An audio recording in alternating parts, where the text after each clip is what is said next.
இன்னைக்கு நம்ம butter green PRAN செய்ய போகிறோம். இதை பாருங்க, இதுதான் ப்ரானு ஆஞ்சாச்சு. வந்து ப்ரான் தோல் எல்லாம் போட்டு தலையெல்லாம் அவிச்ச தண்ணி, இது வந்து தேங்காய் பால், பட்ரு, கொத்தமல்லி, பெரிய வெங்காயம், பச்சை மிளகா, ஊசி மிளகா 3, பச்சை மிளகா 2, ஊசி மிளகா 3, சின்ன இஞ்சி 2 பல் பூண்டு, தக்காளி பழம், ஸ்ராய் எல்லாம் போட்டு அரைக்க போகிறோம்.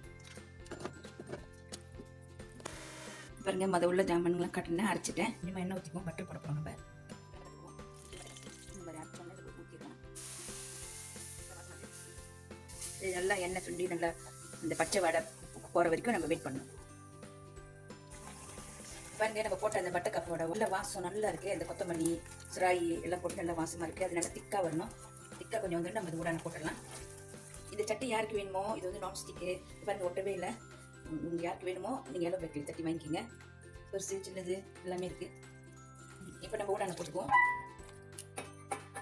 இது நல்லா சுண்டி அந்த ஊடானில் ஒட்டுற அளவுக்கு வரணும். அதனால் கொஞ்சம் வேகமாக வச்சுக்குவோம். பாருங்கள், நம்ம இந்த ஊடான் தோல் தலைலாம் அவிச்சோம்ல, அதோட தண்ணி ஊற்றிக்குவோம். இது என்னத்துக்கு ஊற்றுறா நல்லா ருசியாக இருக்கும். நம்ம ஏன் வேஸ்ட் பண்ணோம்? நீங்கள் அவிச்சிட்டு இதை வந்து வடிகட்டி இப்படி போட்டலாம். அந்த தலையை கூட நீங்கள் அரைச்சி வடிக்கட்டலாம். நல்லா இருக்கும். பீவன் கட்டலாம், மீ கட்டலாம், எல்லாமே கட்டலாம்.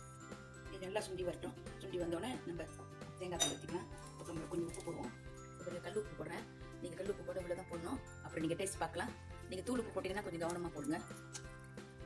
இதை நல்லா கிண்டிகிட்டே இருங்க. கிண்டினாக்கா அந்த உப்பு கொஞ்சம் கரைஞ்சோன்னே அப்புறம் இன்னும் கொஞ்சம் அந்த ஊடானில் ஒட்டுற மாதிரி வரணும். அந்த நம்ம போட்ட ஜாமான் அந்த அரைச்சதெல்லாம்.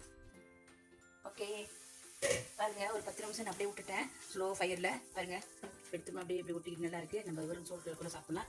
உங்களுக்கு வந்து இது வந்து 2 பேர் சாப்பிட்றது. இப்போ நீங்கள் வந்து ஒரு 3-4 பேர், ஒரு 5 பேர் சாப்பிட்றீங்கனாக்கா கொஞ்சம் கூட செய்யுங்க. அந்த சந்தானம் போட்ட ஜாமானங்கள்லாம் போட்டாருங்க, நல்லாயிருக்கும். நல்லா வாசமாக இருக்குது. பாருங்க, கொத்தமல்லியோட வாசம். பால் ஊற்றிக்குவோம். ஊற்றி வச்சு இப்போ நம்ம சிக்கன் கியூப் இருக்குல்ல, கறியோட அது கொஞ்சமாக போடுவோம். பாருங்க, இவ்வளோதான் போட்டு கொஞ்சம் நீங்கள் இது பண்ணி விட்டிங்கன்னா அது உடஞ்சிரும். ஓகே, இதுக்கு மேலே நம்ம அடுப்பு அடைச்சிடலாம். நல்லா வாசமாக இருக்குது. ஓகே, நீங்களும் உங்கள் வீட்டில் ட்ரை பண்ணி பாருங்கள். நன்றி, வணக்கம்.